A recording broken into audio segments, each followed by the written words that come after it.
네.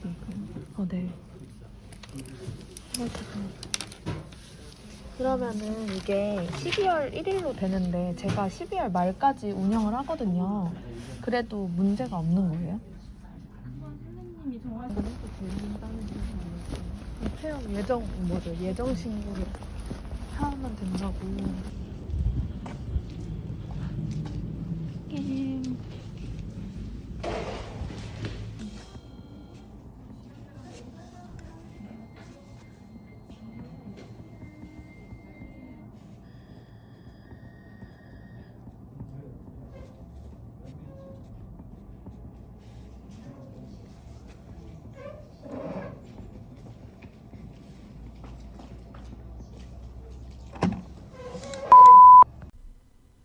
안녕하세요 여러분, 요거트 가게 요거트룸의 요사장입니다.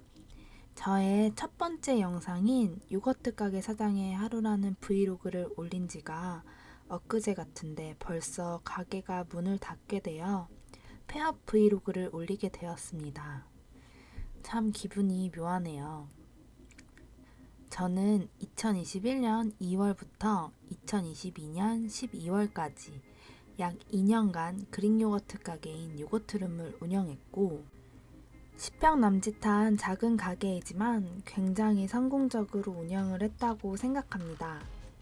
요거트룸은 코시국의 중심인 2021년 2월에 오픈하여 너무나 감사하게도 오픈 첫날부터 많은 분들이 찾아주셨어요. 이 점은 아직까지도 신기합니다. 왜냐면 저희는 광고를 써본 적이 한 번도 없기 때문이에요. 그 이후로 계속해서 장사가 잘 되었기 때문에 인천 청라라는 지역에서 꽤나 자리도 잡았고 오프라인 매장뿐만 아니라 배달의 민족 주문수 3,000풀도 찍고 오픈 이후로 맛집 랭킹 밖에서 벗어난 적이 한 번도 없었습니다. 겨울철엔 전국 택배 주문도 오픈해서 네이버 스마트 스토어에서 또한 광고를 쓰지 않고 매주 평균 20개 정도의 택배를 전국 각지로 발송드렸었고요.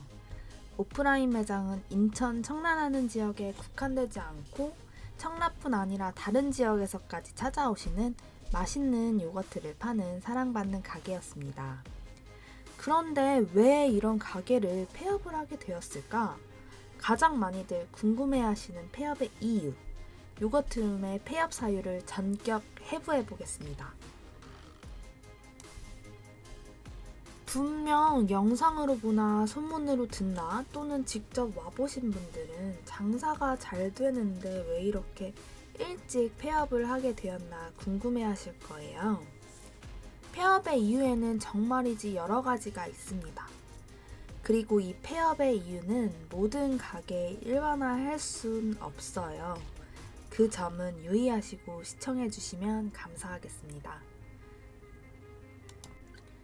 요거트룸의 폐업 사유 첫 번째, 매출의 늪에서 벗어나고 싶었다. 장사를 하게 되면 당연히 매출에 신경을 안 쓸 수가 없습니다. 하루, 일주일, 한 달 365일 장사가 잘 되는 가게더라도 매출은 신경이 쓰일 수밖에 없어요. 요거트룸 같은 경우도 매출이 잘 나오는 편이었는데 그럼에도 불구하고 매일이 같은 매출이 나오는 건 아닙니다.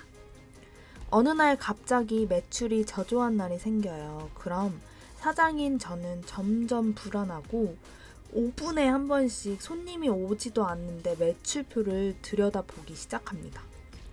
그리고 매출이라는 게 날씨나 사회 전반적인 분위기, 나라의 행사, 금리 변동 등에 굉장히 민감하게 영향을 받을 수밖에 없습니다.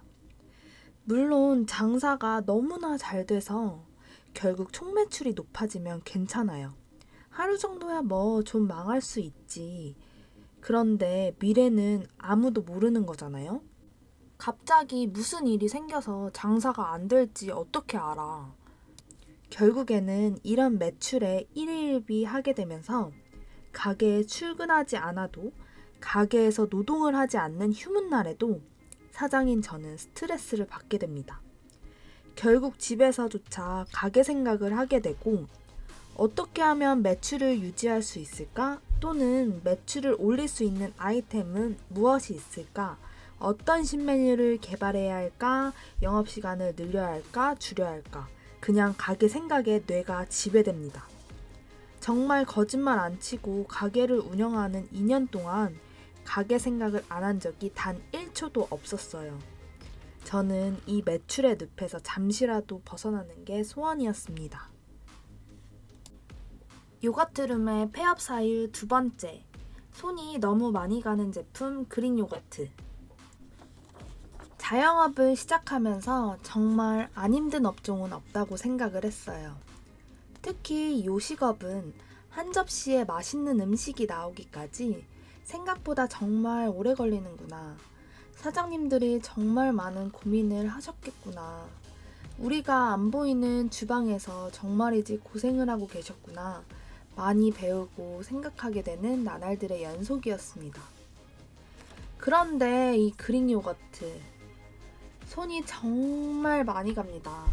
심플하게 시간으로만 말씀드려서 제조 시간이 72시간이 걸린다고 말하지만 그 과정들이 정말 예민하고 고된 작업의 연속이에요. 요거트만 만드는 것이 아니고 요거트룸 같은 경우에는 요거트 맛을 내는 잼이나 퓨레 같은 부재료를 최대한 직접 만들려고 노력했어요. 이렇게 해야 시판을 사용하는 것보다 저는 확실히 맛이 있더라고요. 물론 저는 인건비를 써서 직원들과 제조의 일부분을 함께 했어요. 그런데 어쨌든 예민한 식품이기 때문에 제가 조금이라도 신경을 쓰지 않는다면 결과물이 매일 달라지게 됩니다. 또 인건비가 발생하는 만큼 좀 전에 말했던 매출에 대한 걱정이 배가 됩니다. 인건비가 발생하고 있는데 하루라도 일찍 문을 닫는다든지 기대 매출에 준하지 않게 대충 장사를 했다간 그 하루하루가 쌓여서 결국엔 한 달 수익이 적자가 발생할 수도 있어요. 이렇게 예민한 식품을 다루다 보니 사장인 저는 결국 극도의 예민충이 됩니다. 전 평소에 스트레스를 안 받는 성격임에도 불구하고 가게를 할 때 피부에 뭐가 많이 난다든지 퇴근 후 폭식으로 스트레스를 푼다든지 나도 모르게 스트레스를 점차적으로 받고 있더라고요. 이 하루라도 예민한 식품 제조에서 빨리 벗어나고 싶었습니다. 요거트룸의 폐업 사유 세 번째, 애초에 치고 빠지기를 생각했다. 저는 애초에 그릭 요거트 가게를 오픈한다고 생각했을 때부터 오래 할 수 있는 장사는 아니라고 생각했습니다. 제가 오픈을 하려고 했던 시기가 이제 막 그릭 요거트 붐이 일어나는 매우 초창기였어요. 이 넓은 인천 지역에 요거트 가게가 1개, 2개 정도 있었고 서울에도 그 당시에 그릭 요거트 가게는 손에 꼽힐 정도의 개수로 많지가 않았어요. 그릭 요거트가 이제 막 블루오션이 되던 시기였죠. 그래서 오픈을 최대한 빨리 해서 내가 오픈하는 지역에 확실히 자리를 잡아야겠다고 생각을 함과 동시에 이 장사는 분명 유행을 타는 아이템이라는 생각도 했어요. 그래서 저는 이 장사는 길어야 3년 정도를 생각했었습니다. 단적인 예로 마카롱 같은 경우에도 유행과 동시에 많은 유명한 가게들이 생기고 그 이후에 동네마다 많은 마카롱 가게가 생겼어요.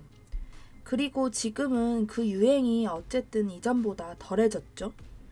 이와 마찬가지로 그릭 요거트 또한 그럴 수 있다고 생각했습니다.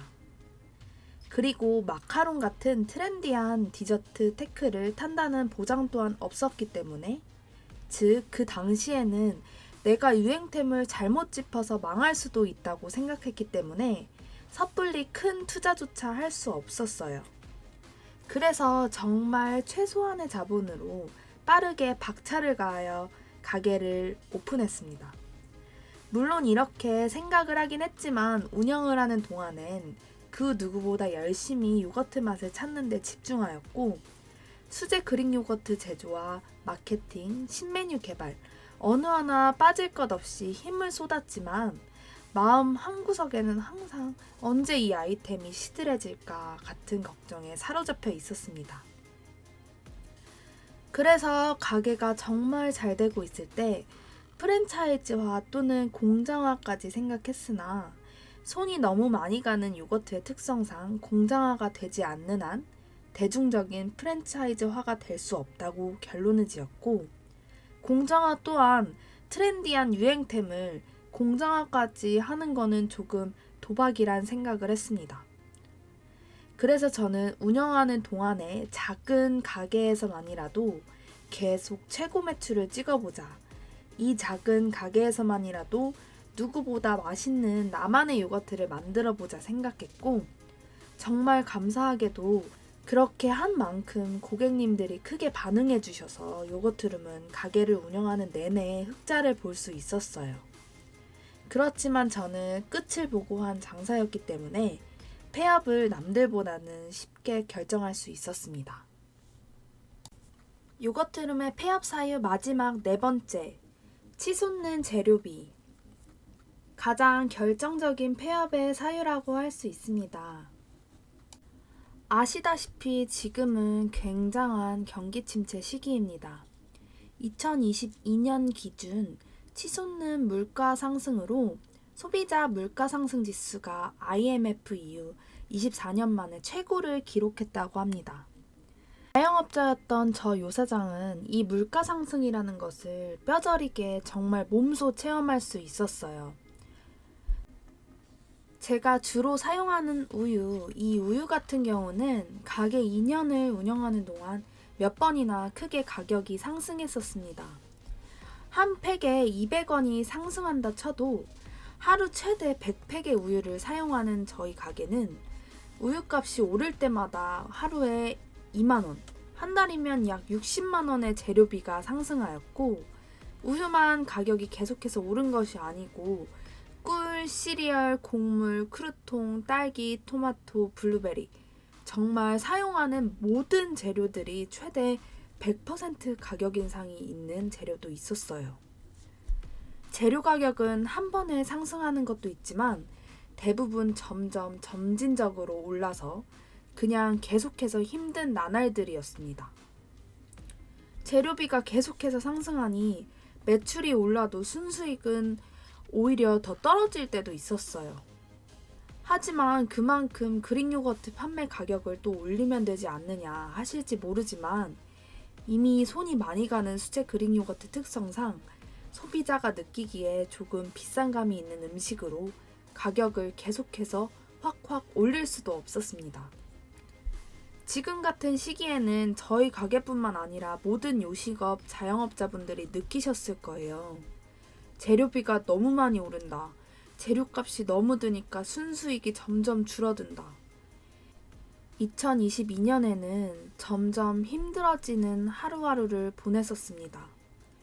이런 경기 침체에 치솟는 물가로 저는 폐업을 조금 더 앞당겨 생각할 수밖에 없었어요. 이렇게 다른 자영업자분들도 공감할 수 있는 요거트룸의 폐업의 사유는 이 정도이지만, 저의 개인적인 성향인 조금은 빠른 결단력과 경험 그리고 도전을 좋아하는 가치관 또한 요거트룸이 비교적 빠른 폐업을 하는데 한몫했다고 할 수 있습니다. 폐업을 마음먹고 확정 지었을 때 나의 손끝이 구석 끝까지 닿아 있는 가게를 놓아주는 것이 정말 쉽지 않았어요. 출근을 할 때마다 코끝이 시큰해지고 손님분들을 만나는 하루하루가 너무 소중해서 울적해지기도 했습니다.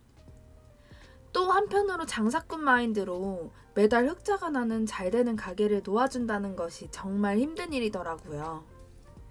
그렇지만 요거트룸만을 생각하기보다 내 인생 전반적으로 생각해봤을 때 지금이 한 발자국 더 나아가기 위해서 무언가 포기할 줄도 알아야 하는 시기라고 생각했어요.